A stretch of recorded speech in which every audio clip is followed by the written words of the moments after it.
Hello and welcome back. In this video, I want to discuss the types of forces that have to be exerted on an object to cause this object to begin rotating. Recall, a few weeks ago, we were talking about Newton's laws. We said that when the sum of the forces acting on an object cancel, the acceleration of this object will be zero. However, this doesn't give us a complete description of what's going on. So, to understand why this isn't a complete description, I want to consider two examples. So down here, I'm going to apply a force to the right, and then I'll apply an opposing force that will cancel this force. And in this example, we have that the sum of these two forces is equal to 0, and so this object doesn't accelerate. But now I want to consider what happens if I apply a force up here at the top of the box, and then I apply the second force down here at the bottom. Now, in this example, the sum of the forces is still equal to 0 newtons.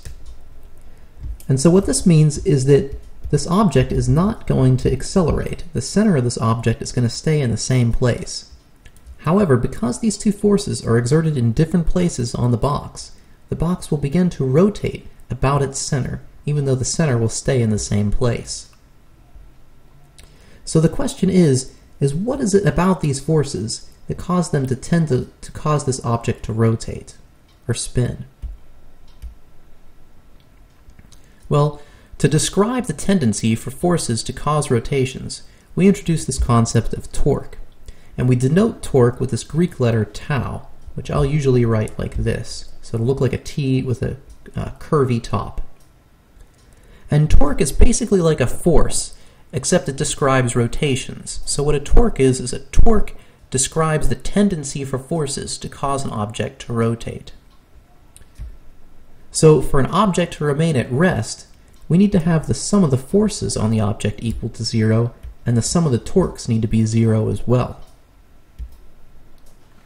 So how do we calculate the torque? Well, I want to consider two examples here. So in this example on the left, what I'm showing you is sort of a bird's eye view of a door.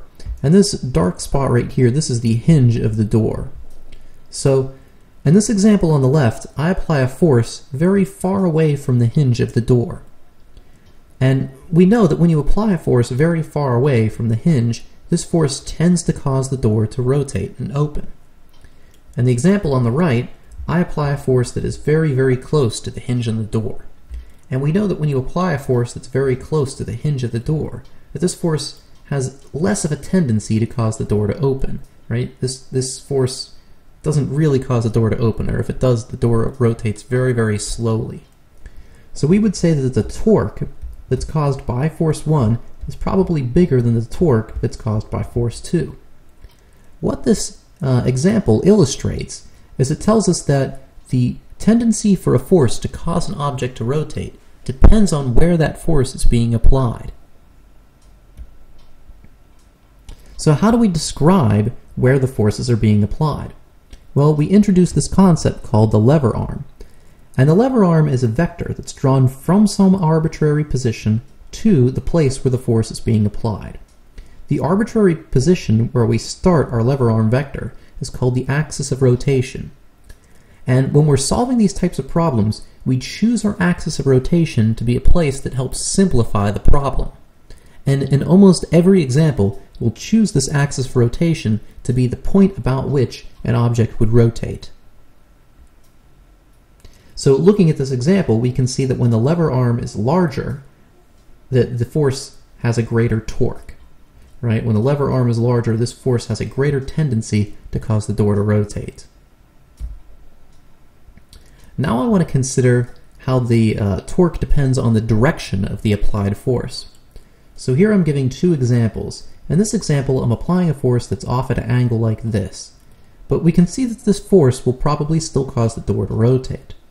In this example on the right, I'm now pushing against the door in a way that's obviously not going to cause this door to rotate, right? So the door wants to rotate like this or like this, and I'm applying a force that's perpendicular to that direction. So obviously this force has no tendency to cause the door to rotate. So looking at this, we would say that force number 3 probably has a greater torque than the force that's caused, than force 4. And we would guess that force 4, the torque that's caused by that force, is most likely 0, since this force has basically no tendency to cause this door to rotate. Now, looking at this example on the left, I want to go into this just a little bit more detail. So I can decompose this force into two components. There's a component of the force that's perpendicular to the surface of the door, and there's a component of this force that's parallel to the surface of the door. Hopefully you can see that it's the component that's perpendicular to the door that actually causes the door to rotate. So the way we define the torque is it's the component of the force that's perpendicular to the lever arm times the length of the lever arm, right? So it's this component of the force times the distance between the pivot and where that force is being applied. Alternatively, you could define the torque as being equal to the magnitude of the force times the component of the lever arm that's perpendicular to the force. Now, I really don't like using this definition, and it's actually the definition that was used in Johnson and Cutnell, which is a textbook that we used to use. I don't like this definition because I don't feel that it's very intuitive. I can't look at this and understand why this formula makes sense. Also, I feel that the component of the lever arm that's perpendicular to the force doesn't have a very obvious interpretation. Now, I want to show you what that would look like, though. So, if this is my axis of rotation, then my lever arm, right, it points to where the force is applied. So that's my lever arm. So the component of the lever arm that's perpendicular to the force, so I can decompose this lever arm into two parts. There's a part of the lever arm that points parallel to the force, and there's a part of the lever arm that points perpendicular to the force. So it's this length right here that is the component of my lever arm that's perpendicular to this force. So that's what you would use here in this formula. Now, alternatively, it turns out that the torque is always equal to the magnitude of the applied force times the length of the lever arm times the sine of the angle in between these two things. So looking back here the angle between my lever arm and the force is 180 degrees, right? My lever arm points to the right and the torque points to the left. Well, sine of 180 degrees is 0, so here we have a torque that's equal to 0. Also, as the angle between the lever arm and the force increases to the point where the force is perpendicular to the lever arm, the torque is also going to increase, and we can see the torque will be a maximum when the force is perpendicular to the lever arm. Again, this makes sense because sine of 90 degrees is equal to 1, and that's the maximum value of sine. So this is the formula that you would probably use most of the time to calculate the torque. Now, I want to say a couple other things about torque. Torques can tend to cause an object to rotate in one of two directions. It can either cause the object to rotate in a clockwise fashion or a counterclockwise fashion. So these two torques tend to oppose each other, so they have to have opposite signs. So the typical rule that we use is we say that when a torque tends to cause the object to rotate in a counterclockwise direction, we call this a positive torque. And when a torque tends to cause the object to rotate in a clockwise fashion, we call this a negative torque. Now, it's not really important to know the sign convention. You're not going to be tested on the sign convention in this class. You're not going to need to know it for the AP exam. But it's important that you understand that when you have torques that tend to cause the object to rotate in opposite directions, you have to create some kind of sign convention. You have to say that one torque is positive and the other torque is negative. So let's consider a few examples. The first example says, a massless rod is suspended by a wire. A 5 kilogram mass and a 15 kilogram mass are hung from the rod. The 5 kilogram mass is 10 centimeters away from the point where the rod is attached to the wire. And the question is where should we put the 15 kilogram mass so that the rod doesn't rotate? That should say 15. So let me go ahead and draw a picture. So what we have is we have this rod, and on one end there's a 5 kilogram mass. And on the other end, we have this 15 kilogram mass. And we're told that the 5 kilogram mass is 10 centimeters from this point where the wire is attached to the rod. And we're trying to figure out where we should put the 15 kilogram mass so that the rod doesn't rotate. So looking at this figure on the right, we can see that there are 3 forces being exerted on the rod. There is the gravitational force from the mass on the left. Actually, I'm going to call the mass on the left M1. I'll call the mass on the right M2. So this is the gravitational force of mass 1. I've got the gravitational force of mass 2. And then, of course, the wire that's holding the rod has to be pulling up on the rod to stop the rod from falling down. So, looking at these 3 forces, hopefully you can see that if, say, for example, this 15 kilogram mass is too far to the right, the rod's going to start to rotate in this clockwise fashion.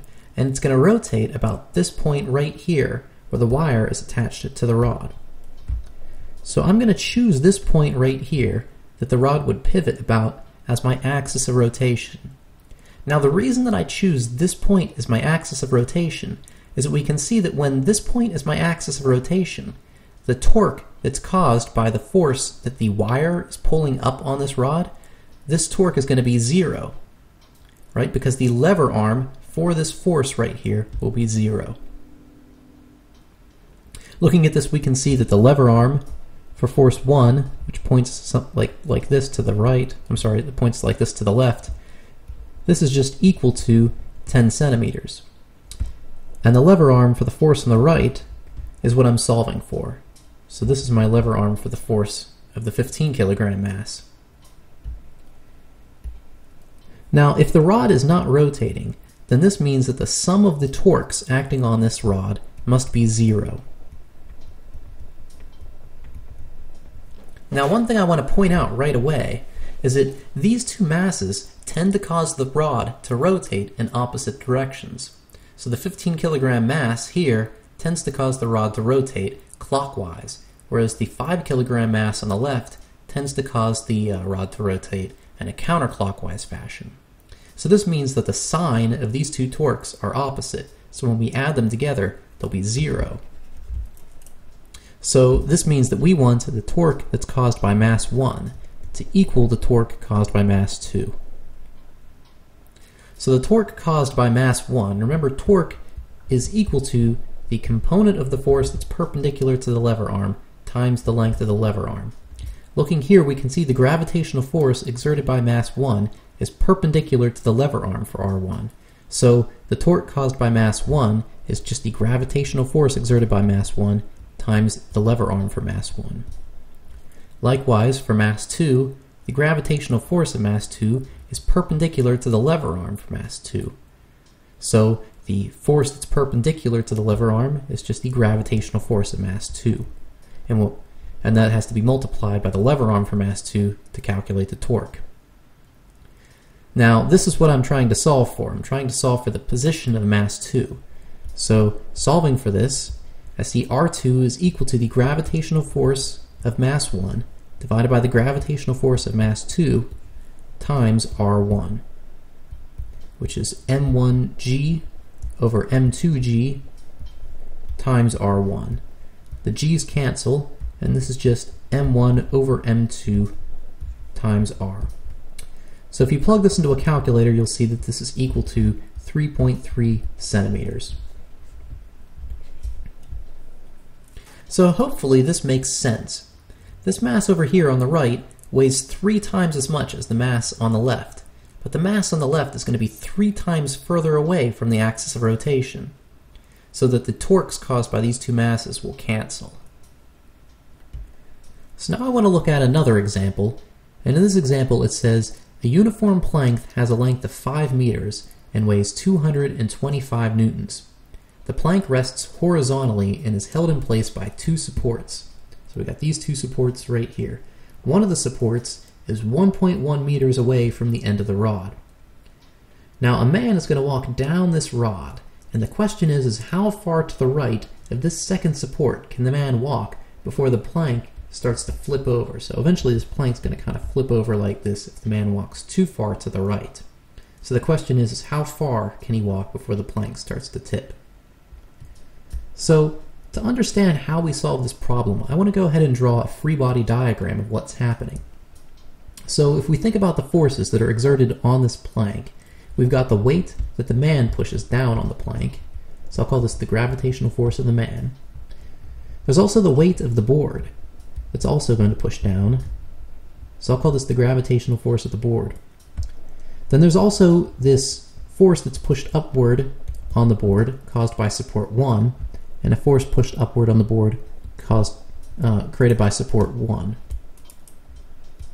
So both of these two supports will push upwards on the board. That'll cancel the gravitational force of the man and the gravitational force of the board. Oh, that should say force 2. This is the gravitational, or the force that support 2 exerts on the board.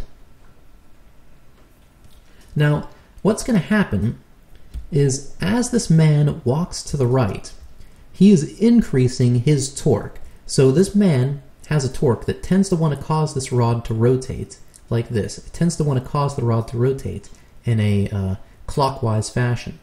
And as the man moves to the right, the torque that the man causes will increase. So to cancel the increasing clockwise torque that the man exerts, this normal force over here will decrease.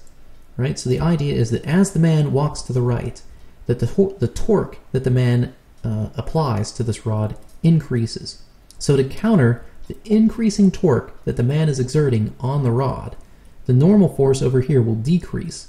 So to counter the increasing force of the man, the torque that the support 1 exerts will decrease. So as the man walks to the right, he continues to increase his torque that he applies to the board, and the support 1 over here will continue to decrease to counter the increasing torque caused by the man. Eventually, when the man walks too far to the right, the support 1 can't decrease anymore, so support 1 isn't pushing up at all anymore. So basically, at this point, the man's just balancing. The weight of the board is pulling down on one end, and the man over here is pulling down on the other end. And so now it's just in a perfect balance. So at this point, if the man walks any further, the board will start to flip. Now, one thing I should point out is that this whole thing happens because the board isn't nailed down at this end.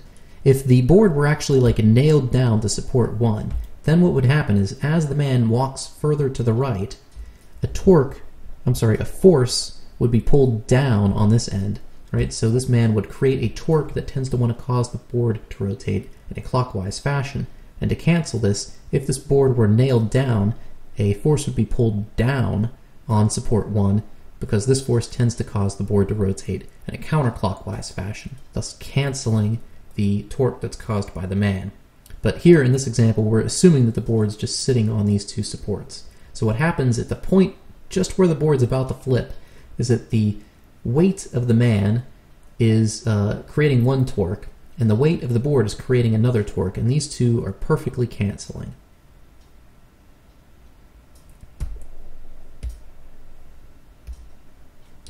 So let's go ahead and draw this picture. So here we've got this board, and on one end of the board we have this support 1. And on the other end of the board, or 1.1 meters away from the end of the board, we have this support 2. And at some point there's the man, and we're trying to figure out how far to the right the man can walk before the board tilts and flips over. So, like always, the first thing we need to do is we need to pick a point where we're going to call our axis of rotation. So, looking at this, hopefully it's obvious that when the board starts to tilt, this point right here is going to be my pivot. So once again, I'm going to pick the pivot to be the axis of rotation. Again, the reason I do this is because now the lever arm for the force that's caused by support 2 is going to be 0. So support 2 will not exert any torque on this rod if I pick my axis of rotation to be this point right here. So we have the man. he exerts a gravitational force on one end of the board, and then there's the weight of the board. So these two forces are causing countering torques, and then the support is pushing up. So once again, this board will be in equilibrium when the sum of the torques exerted on the board are equal to 0.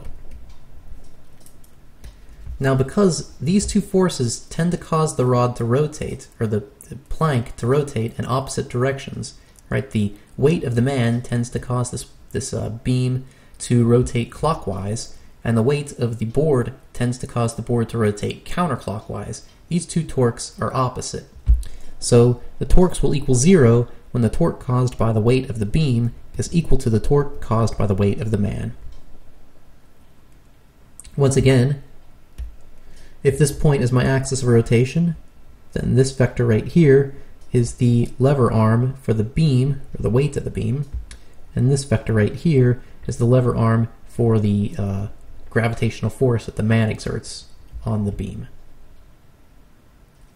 So, again, remember, torque is equal to the component of the force that's perpendicular to the lever arm times the length of the lever arm.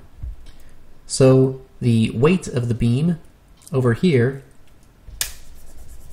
the weight of this beam is perpendicular to the lever arm.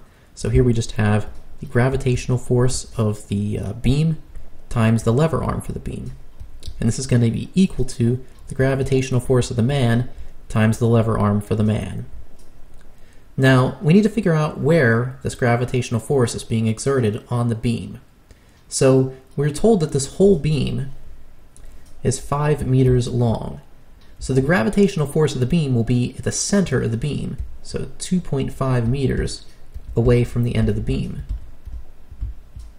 Now we're told that this support right here, this support 2, is 1.1 meters away from the end of the beam.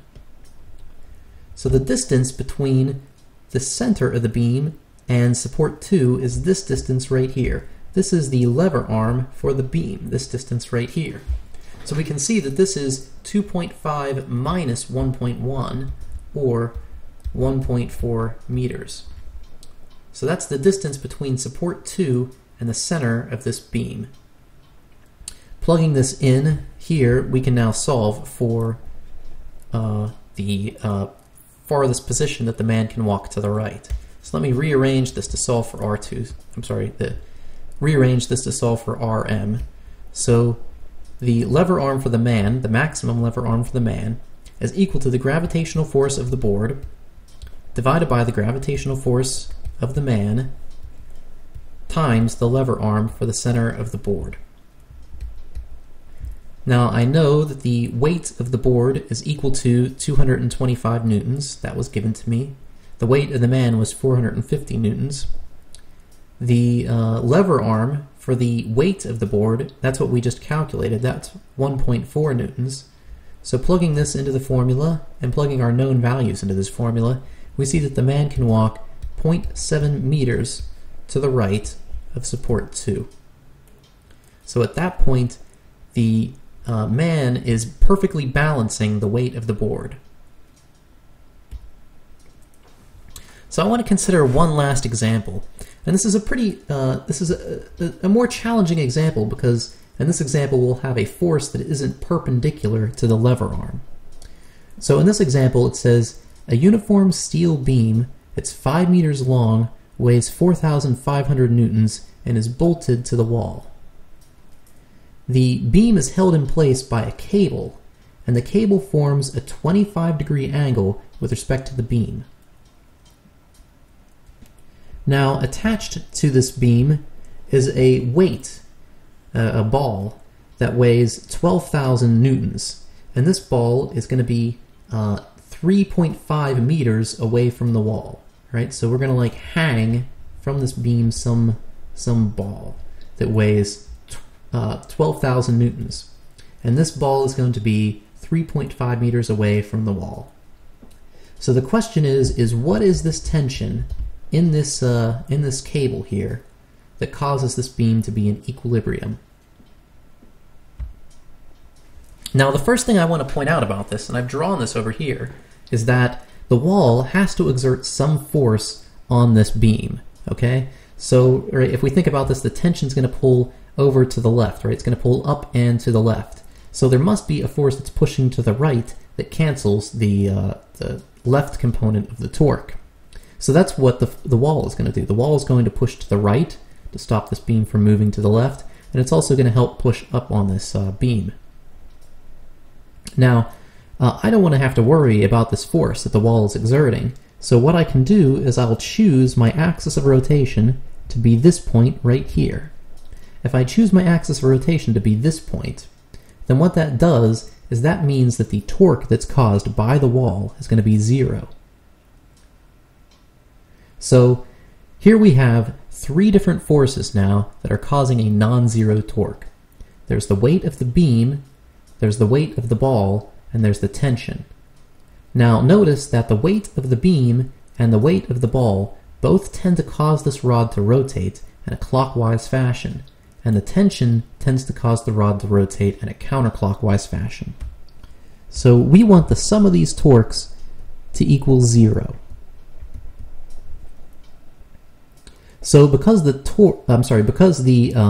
tension tends to cause the beam to rotate in a counterclockwise fashion, I'm going to call the torque caused by the tension to be positive, and the torques caused by these two forces to be negative. Notice they have to have opposite signs because they tend to cause the beam to rotate in opposite directions. So we have the torque caused by the tension minus the torque caused by the gravitational force on the beam minus the torque caused by the gravitational force on the ball. Oh, they both are B, aren't they? Let me, instead of calling this ball, let me call this the weight. That way I have different subscripts there. So this needs to equal 0. So this means the torque caused by the tension is equal to the torque caused by the beam plus the torque caused by this weight that's hung on the end of the, or 3.5 meters from the wall. So again, remember, torque is equal to the force that's perpendicular to the lever arm times the length of the lever arm. Okay? So here, the tension, this is a little bit different than what we've had before, right? The component of my tension that's perpendicular to this lever arm, right? So if this point over here on the left is my pivot, then my lever arm is this vector right here. Okay? So the component of my tension that's perpendicular to this, right? So that's this length right here.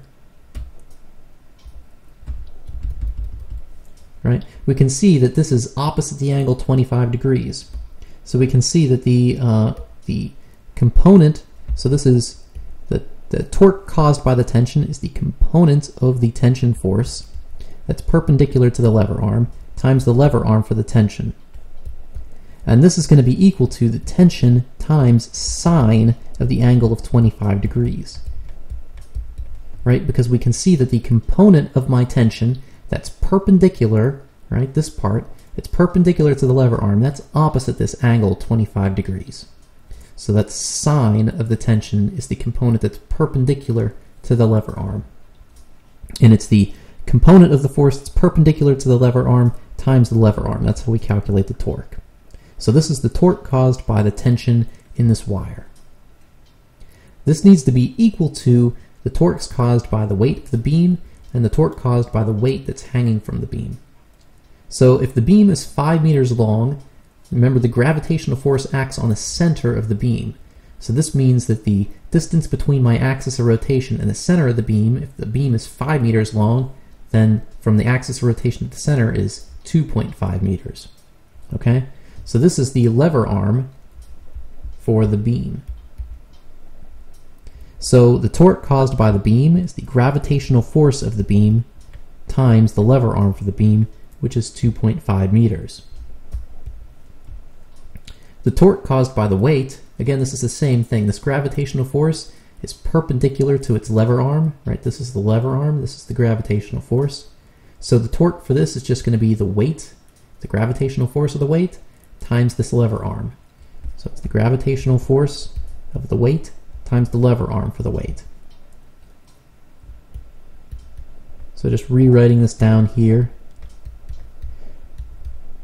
And finally, solving for the tension. So I want to rearrange this to solve for the tension. So the tension is going to be equal to the gravitational force of the beam times the this lever arm for the beam. This is 2.5 meters, plus the gravitational force of the weight that's hanging from the beam times its lever arm, right? And that's this distance here, which is 3.5 meters, divided by the lever arm for the tension, and that's the full length of this beam, right? So this wire here is going to be this wire right here is going to be 5 meters away from this this pivot point right here. So the lever arm for the tension is going to be 5 meters. So that's the lever arm for my tension times sine of 25 degrees. Again, remember, another way we could have calculated this torque that's caused by the tension is it's the length of the lever arm. So if this point's my axis of rotation, and this is where my force is being applied, the lever arm is 5 meters, times the magnitude of the force, which is tension, remember, times sine of the angle in between. So you can always calculate torque like that. It's the magnitude of the lever arm times the magnitude of the force times sine of the angle in between. Here I actually worked out what component of the tension was perpendicular to the lever arm, but again, we just found that that was sine of the angle. So finally, if I plug all this into a calculator, right, I know the weight of the beam. That was equal to, let me see, I've got this on a cheat sheet. I forgot the values. The weight of the beam was equal to 4,500 newtons. I was told that the weight of the weight that's hanging from the beam is equal to 12,000 newtons. I know that the lever arm for the beam is 2.5 meters. I know the lever arm for the weight that's hanging from the beam is 3.5 meters. I know that the lever arm for the tension is equal to 5 meters, because the tension is 5 meters from the axis of rotation. And I can calculate sine of 25 degrees using a calculator. So if I plug all this into a calculator, I see that the tension in the wire is going to be equal to 2.5.2 times 10 to the third newtons. I'm sorry, 25.2 times 10 to the third newtons.